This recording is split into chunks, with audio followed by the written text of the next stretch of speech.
Welcome to this webinar on the Network Environmental Performance Report. So my name is Isabel Oldfield. I'm the manager of the policy team for wastewater and stormwater. You'll also be hearing from Ed Young, who's one of our senior technical advisors, and Eddie Winter, who is a senior policy advisor in the wastewater and stormwater team. Next slide, please. So we'll start with our whakatauki. Ko te wai aho, ko aho te wai, he whakaturanga tātou no te wai, ko te ora te wai, ko te ora o te tangata, he teonga te wai me te aki, ko wai tātou, ko wai tātou. So we like to start with that whakatauki because it speaks to the importance of water and why we're all here. So in this session, we'll cover details from the report, so the key findings, how we did the data analysis, some challenges we came across, and then resources and further support for the next report that's coming up. If you have any questions, if you can put them in the chat function. So because we're in a webinar format, you won't be able to speak, but if you put them in the chat, then one of the presenters will read it out and answer it at the end. We will be recording this webinar, so it will go up on our website so that you can look at it in the future. And also any links will be available on our website with a PDF version of this PowerPoint. So I'll hand over to Ed Young now to go through the technical details. Kia ora. I'm Ed Young. I am the Senior Technical Advisor Asset Management here at Te Mata Arawai, and I'm going to go through the key findings about the Network Environmental Performance Report. So the first key finding we had is that there are a lot of consents that everybody is trying to manage to operate, regulate, and basically coordinate their networks. So there's over 1,200 consents in the system right now. And this just kind of gives us an indication of how difficult it is for the sector to manage all the drinking water networks in the country, how much work we're going to have to do to keep everything going, and how much assistance and support that Te Mata Arawai and all the councils and regional councils will need to provide to make sure that everything is running properly. Another key finding is that we have a very high reported water loss. This was only available from half the data that the operators provided, because the other half, there wasn't actually any data there.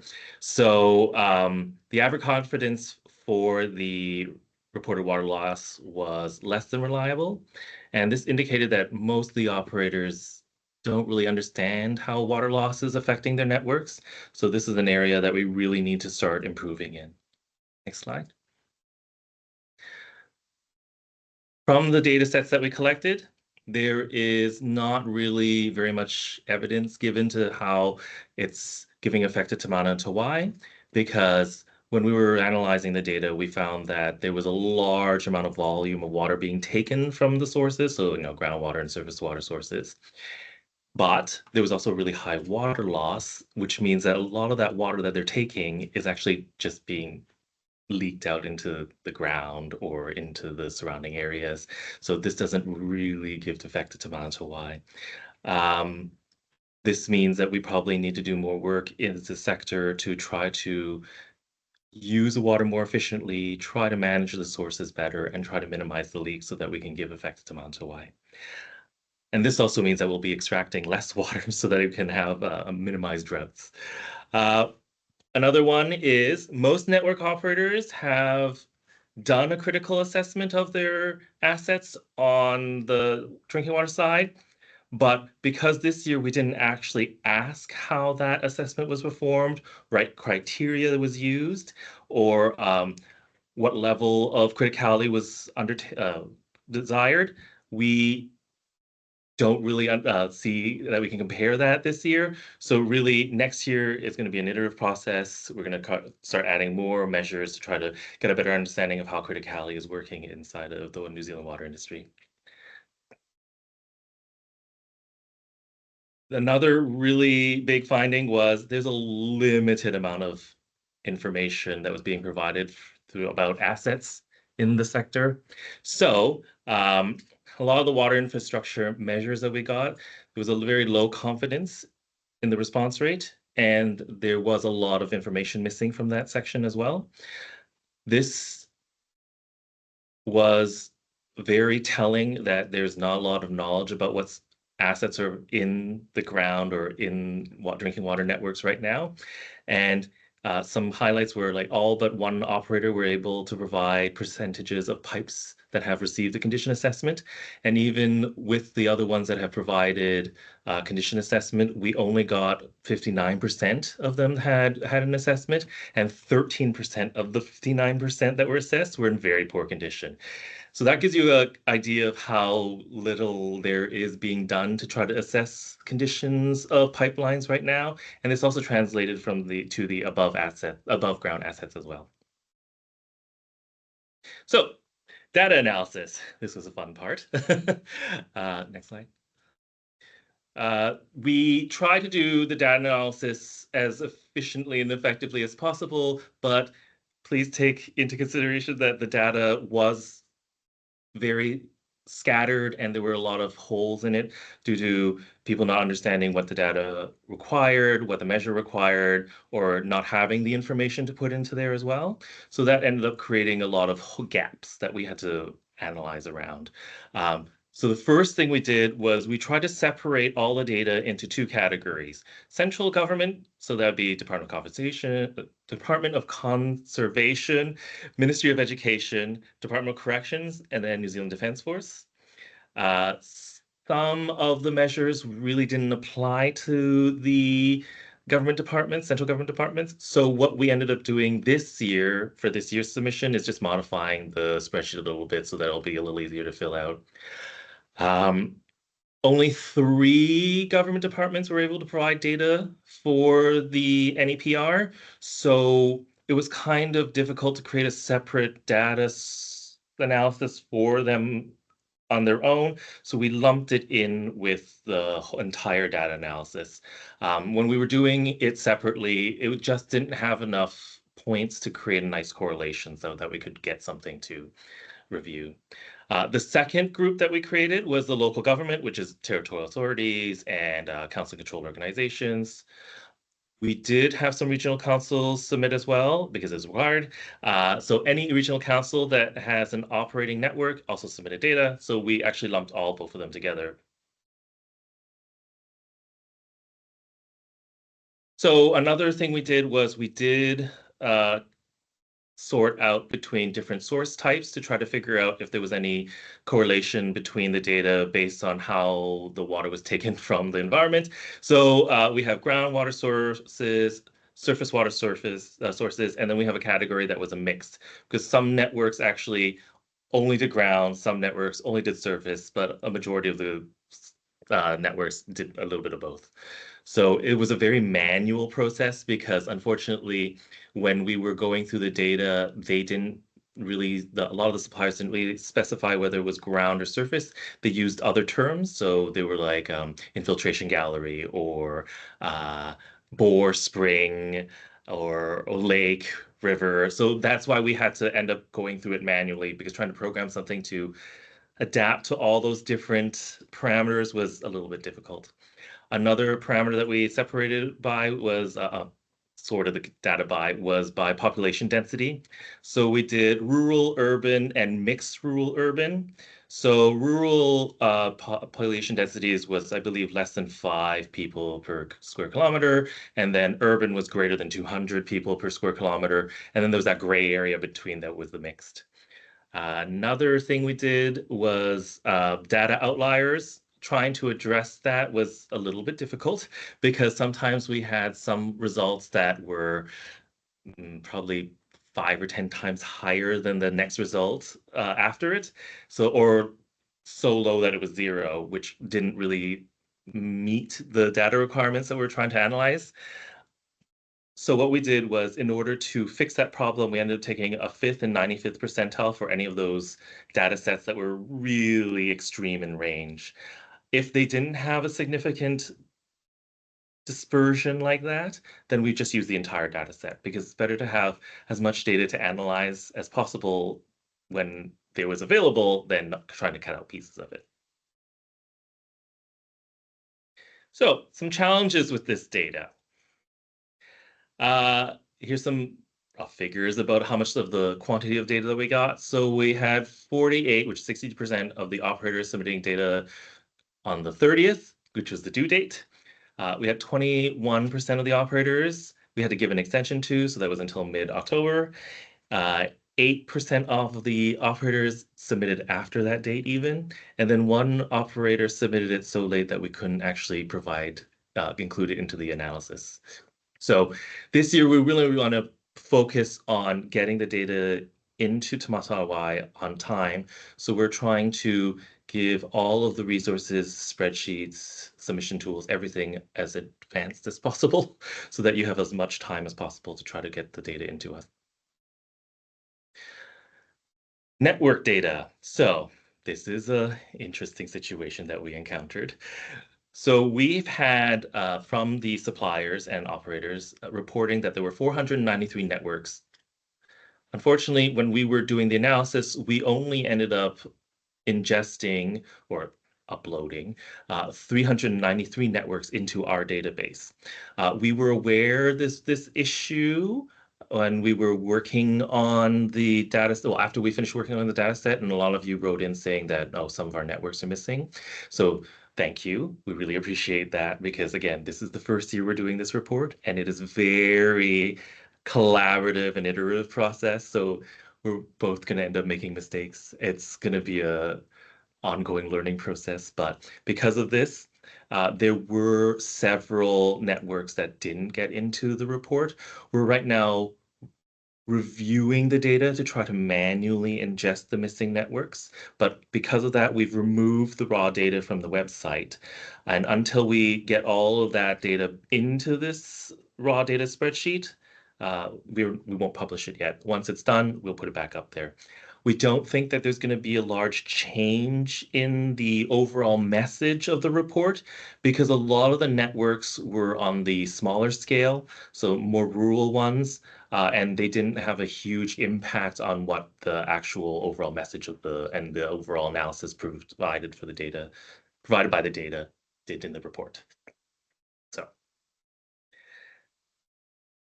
another thing that we had to talk about was the response rates. So there was a very interesting divide between the response rates. All of the district level measures had a very high response rate.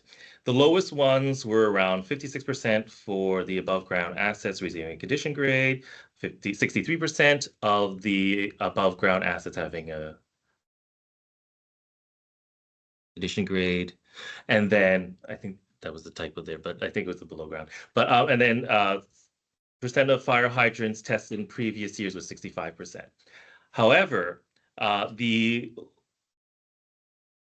network level measurements, so these was focusing on a general overall district one, whereas the lower network level one, which is each individual network, had a much lower response rate. So the lowest ones were 42% for expiry dates of consents, 47% for the units of measurement for the current annual real loss in the network, and then the media water consumption is 52%.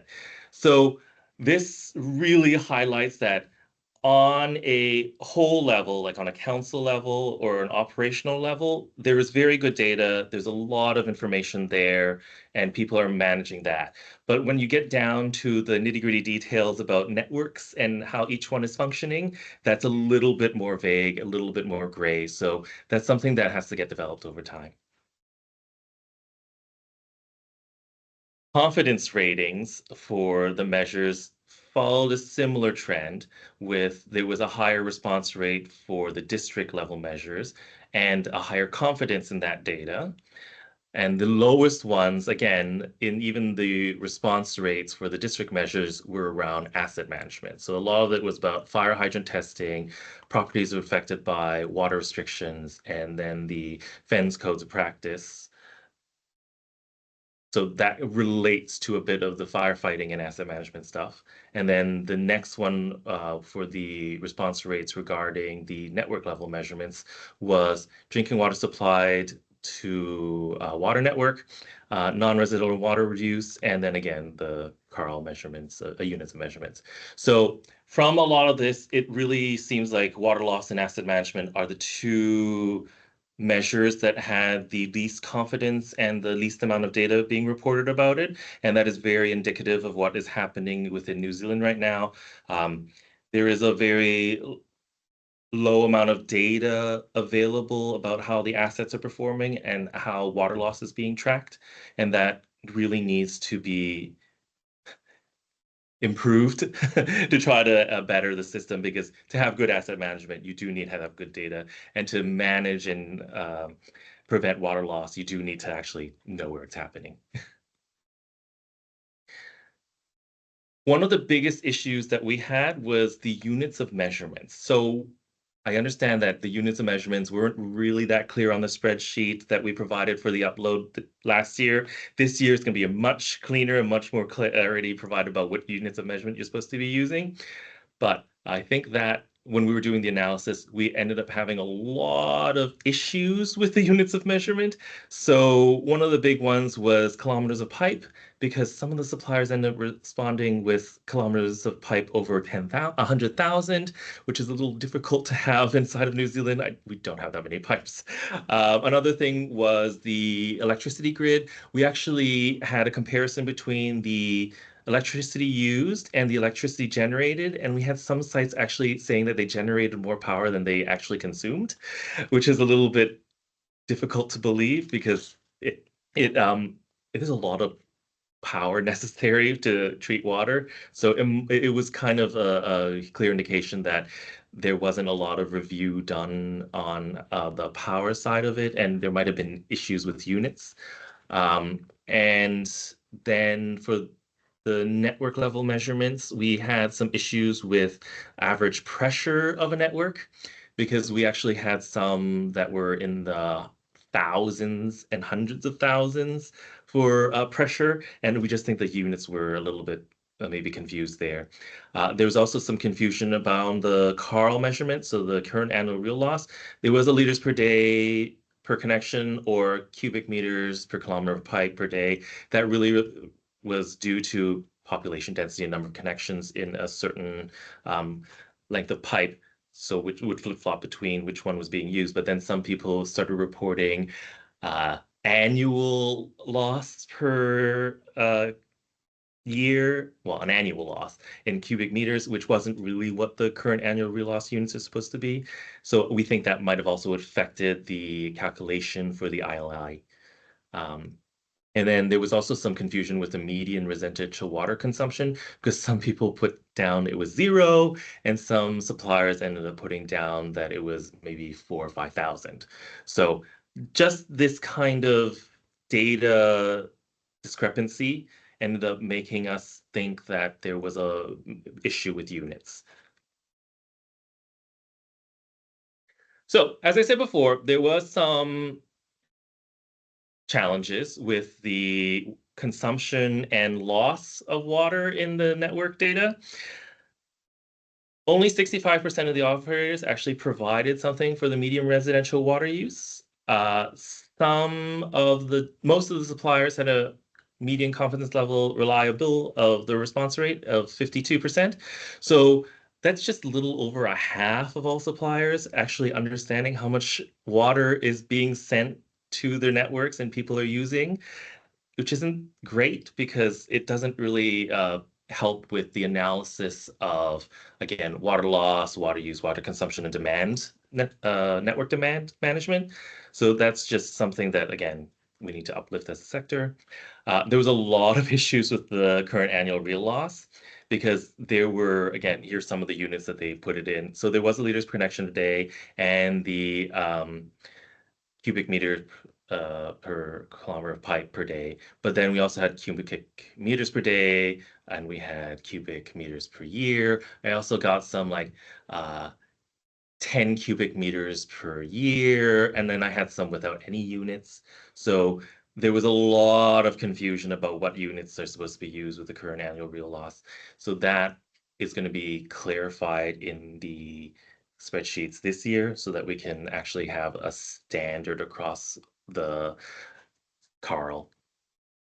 The medium response rate, medium confidence of reliable, and with a 50% response rate was for the current annular real loss. So again, only half of the people ended up providing data for the CARL.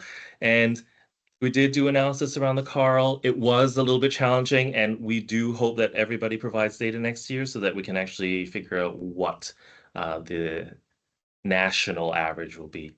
Another thing about the CARL is that if you did submit multiple networks, we ended up taking a straight average rather than doing a weighted average. We tried doing a weighted average, but the results kind of went funny. So we just ended up settling on a straight average. But because of that, there are some data points that ended up skewing the average heavily either in the really low end, so that's why we got some that were less than 1, or skewing it in the really high end, so that's why we ended up getting some that were almost at 20. And the usual typical range is around 2. So that's why when I show you the next graph, you'll see that there's a little bit of a discrepancy there. Oh no, go back. The next thing is only 73% of the suppliers provided information regarding the actual values. So there was a medium confidence level of reliable with a response rate of 55. So this was the water loss actual values. So that's why I wanted to again highlight that there's a lot of information that we're trying to process, and having a reliable data set is good, but also putting that you're not as confident in the data set is good as well, because that just highlights that, we need some development, some help. You need maybe some guidance out there to try to ensure that everybody understands what's necessary to fill out the measures. Okay, now next slide. So this is what I was saying. There's a really high number in the A category, which is a really good category, which is usually less than 1. Well, less than 1 or 2, saying that we probably have a really good leakage control. But again, that is because there's a lot of skewing over to the lower side, because there were a lot of ILIs and CARLs that were 0 and 0.1, 0.2. So it ended up creating a very weird discrepancy in the graphs. So this makes it look a lot better than it actually is. But again, a lot of this has to do with averaging, because for a good example would be, and I don't want to call out anyone, but there was one council that gave us 5 networks, and 2 of the networks were 0.4 with their ILI, whereas the other 2 were around like 4 and 5, but the 0.5s ended up skewing the average lower. So that's why it ended up becoming 2. So that's what a lot of the averaging ended up doing for this. For next year, hopefully we'll have some better data, and that way we can actually end up weighting the ILI a little bit better when we're starting to average things. But this is a good overview about the general performance of water loss in New Zealand. The medians that we did are pretty on track with what's happening with the rest of the world, because usually, even in Australia, which is in the report, we were around like 200 or 300. And here our mixed and urban is around 200 or 300. The rural is a very strange number. So that's why, again, I think there's some issues with the data, because a lot of these ranges are a little bit skewed from what would be considered normal in the rest of the world. Okay, so now I'm going to hand over to Eddie Winter, who will be speaking to you about resources and further support. Kia ora. Thank you for that, Ed. Get to the next slide here. So obviously we're looking at last year's report, but also looking forward to this year's report here. So the report can be found on our website, Te Matua Wairauai Insights and Performance, and you can read more about it on the website. And if you have any questions at all regarding either last year's report or this year's data capture process, the email address for all of that correspondence comes in through via measures@tamataraiwai.gov.nz. So on the next slide, I'm going to talk a little bit about a couple of upcoming webinars we have. So As Ed said, this is very much an iterative process. This has been a lessons learnt on both sides, both for operators and Te Mata Warawai, about capturing the data and analysing the data. We've taken a lot of your feedback, taken it on board, and we've incorporated that into the new reporting templates. So the template you will see this year looks markedly different. There is one template. There's not different ones for different elements. There's one template broken down logically into different sheets.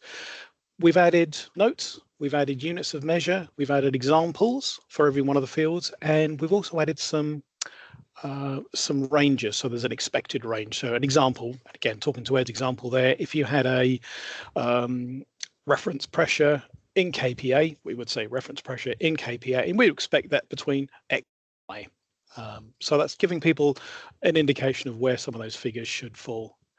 We've also taken on board the fact that ILI, the infrastructure leakage index, can be quite a complex calculation. So there's an option there that the spreadsheet will actually do the work for you and do the calculation for that.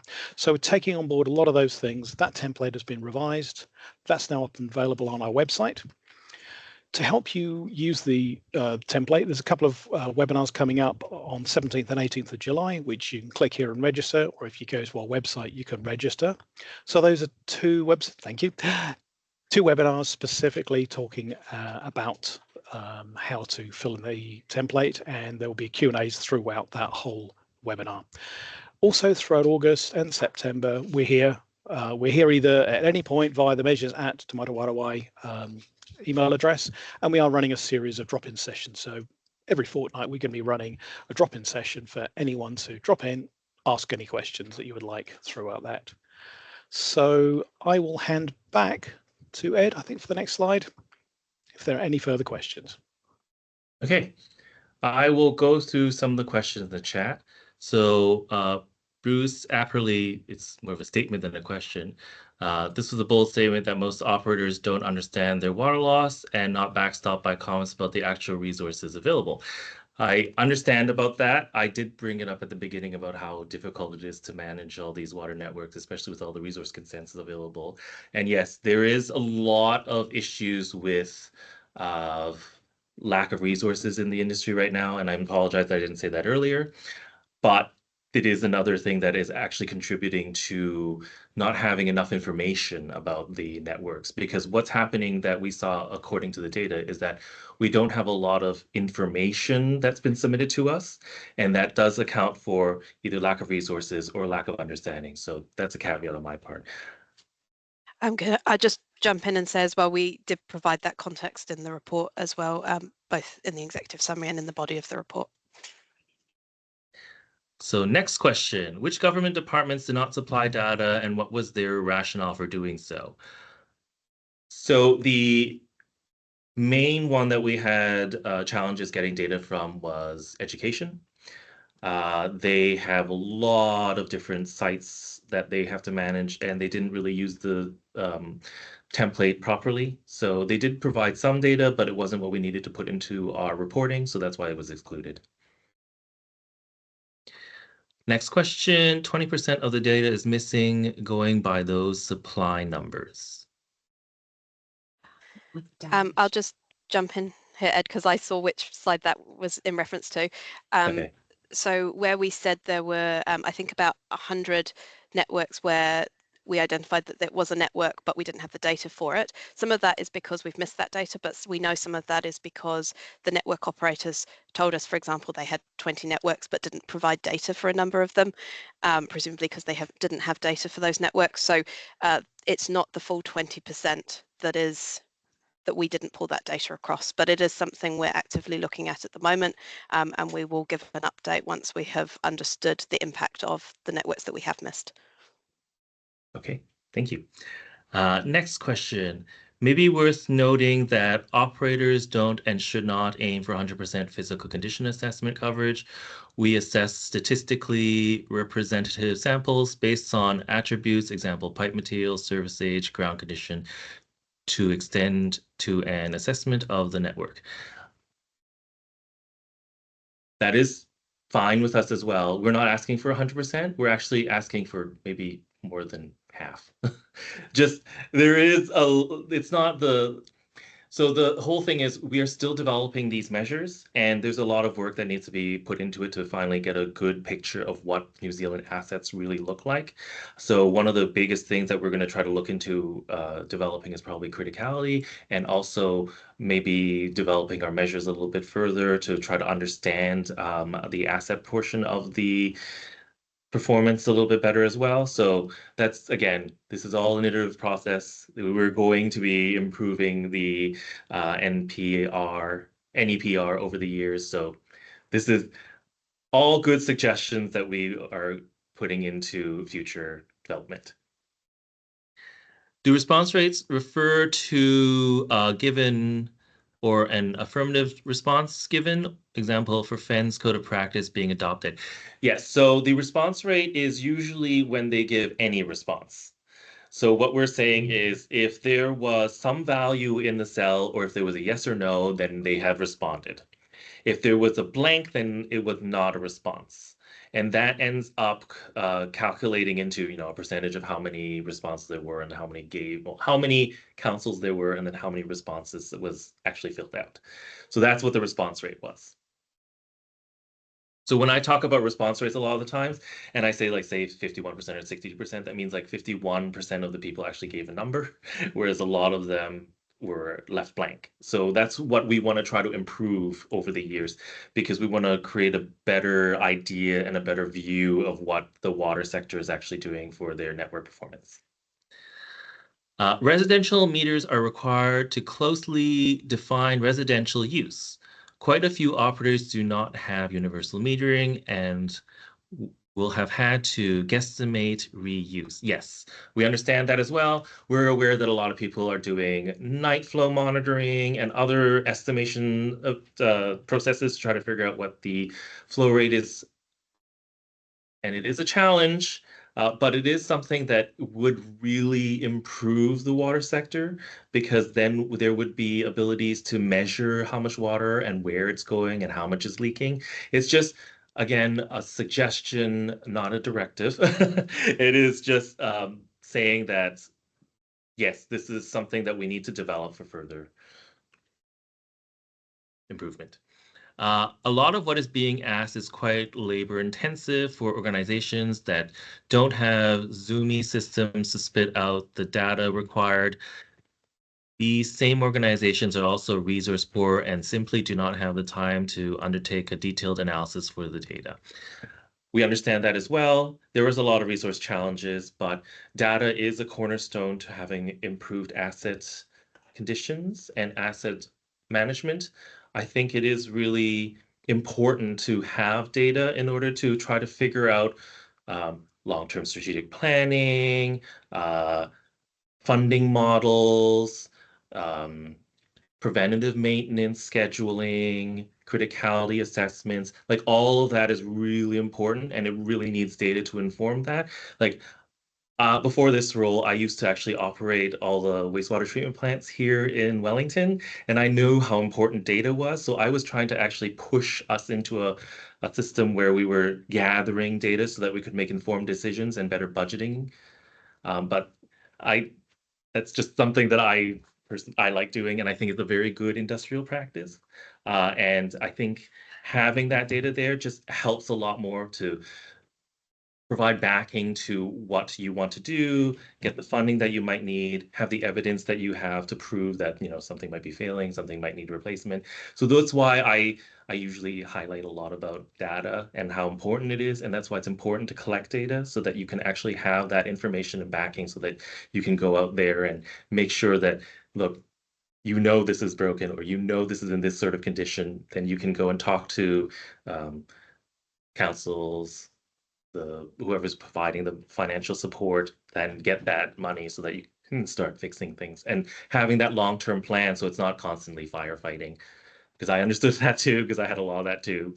So that's one of the things that are good. Oh, I'm missing a question. Oh, here's one. We reviewed the raw data against what we submitted and noted that some of the information has been removed or deleted, one of which was the yes/no question. So I find it highly that it was due to being an outlier. What did this happen, and how will TA ensure that the data submitted won't be lost throughout the processing and analysis of the future? Okay, so we did have some data processing issues this year because it was the first year and there was such a short time frame. A lot of it ended up being processed with very strict rules in the program that we ended up using.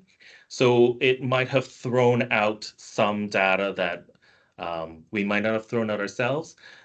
Next year, we have reprogrammed the system. We've made it a little bit more robust and a lot more flexible so that we are going to ensure that as much of the data gets ingested as possible. And then we're also going to set aside a certain percentage of that data so that we can go through and manually audit the database just to make sure that all the data that we're getting is being inputted into the database. So this year, again, there is challenges. It was our first time, and I know it's the first time for all of us right now, so doing an NEPR. So there are going to be hiccups. We are trying to address them. So next year it will be a lot better. Even going through and testing the program, which I've done with our team here, it's a lot better than what it was last year. Any more questions? Oh, here's one. Can we try and align when other departments are asking for data, as what you asked for and what DIA asked for is not quite the same wording and means we have to continue to change what we are being asked for and what we are tracking? I can jump in here, Ed. We are having ongoing conversations with DIA about the non-financial performance measures. We acknowledge it's an overlap and we deliberately have slightly different definitions because we were aware that there were some challenges with the definitions in the non-financial performance measures. So we're continuing those conversations, and ideally we would like to see those non-financial performance measures removed in the long run where they overlap with the data that we collect. Okay. Are there any more questions, comments, concerns, fun anecdotes? Oh, here's one. Maybe review data/info requirements against connection population to help target best use of operator staff and financial resources. Big city, big data, small town, not so much. We do want to make sure that we have enough data that we can compare everything against each other. So it is going to be a challenge for smaller cities and smaller towns to try to provide us data.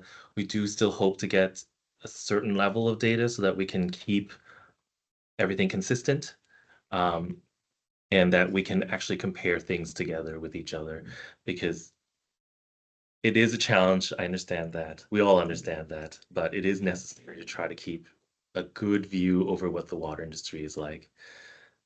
Yeah, I would add, we do consider all of the data as important for all networks, but we acknowledge that some network operators, they're less well resourced. It's going to take longer to be able to provide that data to us, and so we're not expecting within the next few years that everyone's going to give us 100% of the data in a perfect format. What we're asking is that you provide what you can, and where you don't think the data is reliable, but you have an idea, you can put that in and just put that the confidence level is less reliable.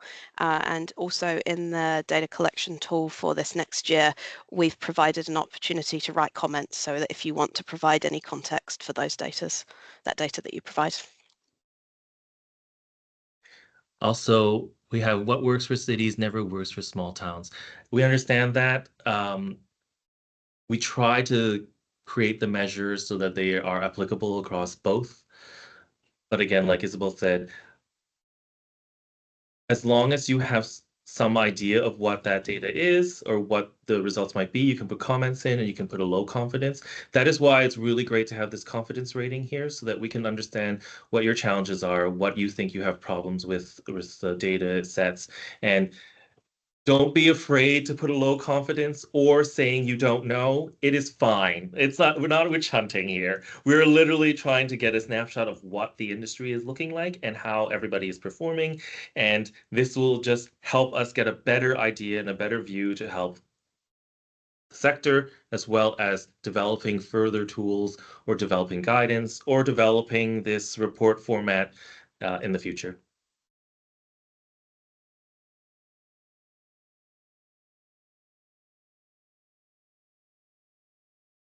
Okay. Great to hear that, Isabel. In the interim, can the DIA change the percent water loss metric to Carl? Well, the meters are gone through a lot of public consultation, and so they are what they are right now. Again, in a few years, we are going to go through another public consultation process so that we can start looking at changes to potentially the different measurements again. Ed, sorry to jump in, but I think that references the fact that the non-financial performance measures use percentage water loss, and we deliberately moved away from that because we know that that is problematic. We can't tell DIA what should be in their non-financial performance measures, but we can continue to advocate. But I would say that I think our preference would be that that measure is removed and we collect that data rather than collecting it twice. Yes, that is true. The other thing is Carl does help us a lot with comparing with international, because a lot of international entities, suppliers do calculate Carl, especially in Europe. So it kind of gives us an international view so we can compare things. If you don't expect 100% of the data to be reported, why focus on that in the final report, given that is what the media tend to latch onto and report on? We're not really focusing on it. We're really just kind of giving an idea of how much the response rate was and how much the information that was given was. It is just so that we have a basis of knowledge regarding how many responses were given, so that we can give an indication about how well the sector might understand it, how much resource issuing there might be. It is really kind of an indicator about how much we can do, how much we know, and how much is available. So it's not like, again, it's not a witch hunt. It is really just saying, look, we have this kind of problems. It could boil down to not enough resources, not enough funding, not enough understanding. We don't know what it is. So that's why it's kind of been left a bit vague.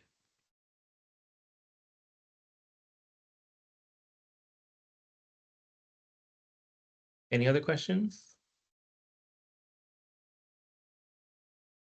Did I miss any? Oh, here's one. You might have already said that, but you will contact operators when you find the answers obscured to improve the data quality.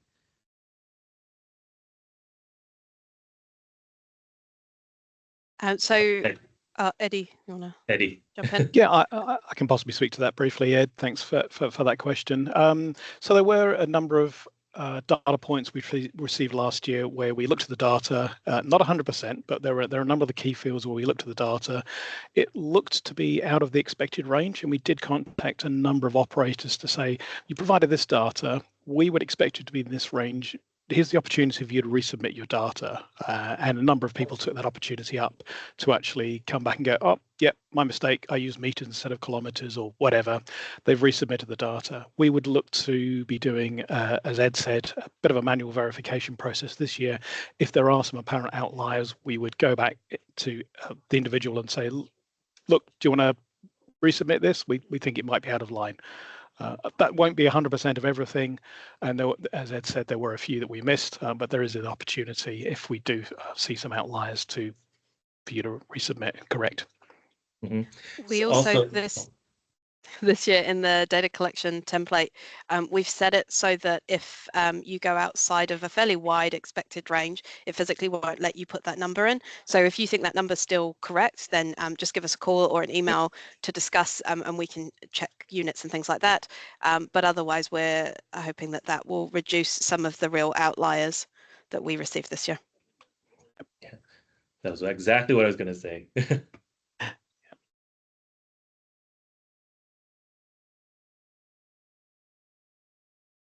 Any other questions?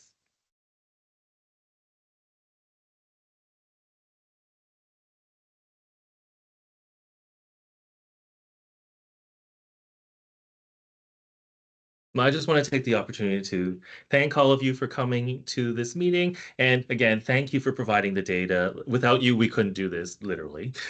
So it is going to be a very big collaborative process with this report going forward. We really do need your support, and we hopefully can create an even better report next year. Again, if you have any other questions, please feel free to email us. Liana will put up the email address for the target of all your questions.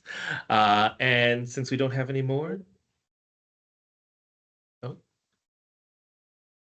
think one stuck in. Oh, thank you.